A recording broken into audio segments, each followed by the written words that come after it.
il est temps de rappeler à Hibbati Fillah que nous sommes fiers de notre religion. Et nous sommes fiers de nos convictions religieuses.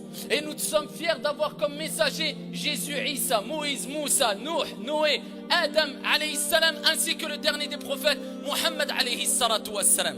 Et ce qui est triste aujourd'hui, c'est que quand nous voyons certains ignorants, parce que c'est des gens qui sont complètement ignorants de la religion musulmane, et qui viennent, et qui, sous prétexte que certaines personnes, certains imams, certains prédicateurs ont dit des paroles qui peuvent heurter leur sensibilité, remettent en cause toute la religion qui est l'islam. À titre d'exemple, des paroles qui sont reprises sur la femme, mais par contre ils laissent des centaines d'heures et des milliers d'heures qui sont prononcées, dites, dictées, récitées, lues par les imams, par les prédicateurs dans le monde entier sur la femme, qui valorisent la femme et qui honorent la femme, et ils prennent 4-5 paroles sur ces milliers de paroles, sur ces millions de paroles, pour prétexter que l'islam opprime la femme, que l'islam est contre la femme. Nous tenons à rappeler aux non-musulmans ignorants que quand on parle de l'islam, on s'adresse à des musulmans qui ont les tenants et les aboutissants en général de beaucoup de textes religieux.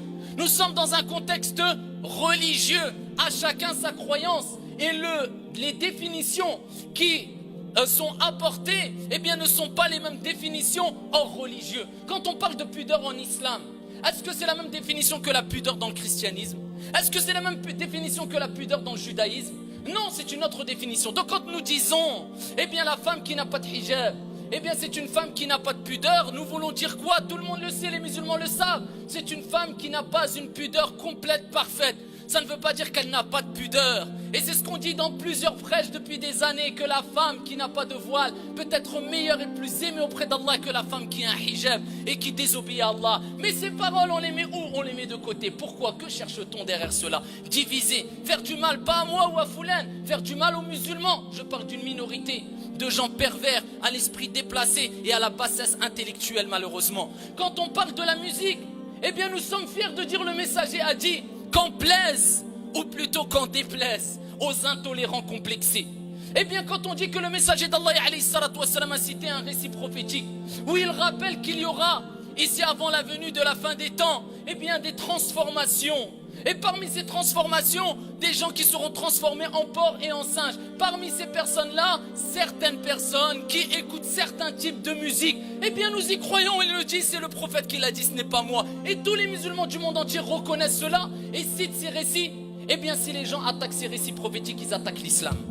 Maintenant, de remettre chaque chose dans son contexte. Est-ce qu'on a dit que celui qui n'écoutait pas, qui écoutait de la musique était un pervers, était un porc, était un singe? Est-ce qu'on a dit que tout type de musique est interdit en islam? Est-ce qu'on a dit que si une personne écoutait de la musique, on ne devait pas le respecter? Est-ce qu'on n'a pas dit aux enfants même, dans la même conférence sur les enfants concernant la musique, que si tu es à l'école et tu dois écouter de la musique, tu n'as pas le choix et tu dois respecter la mosquée, c'est la mosquée, l'école, c'est l'école? Mais ces paroles, où sont-ils?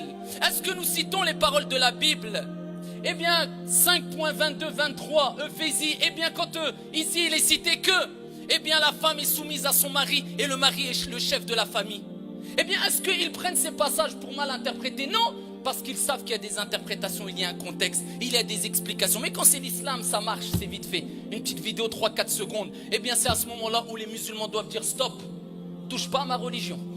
Nos textes n'appellent pas à la haine. Nos textes n'appellent pas à la discrimination. Nos textes n'appellent pas à l'intolérance. Nos textes n'appellent pas à la haine. Nos textes n'appellent pas au terrorisme. C'est tout ce qu'on condamne de jour comme de nuit dans des milliers de vidéos.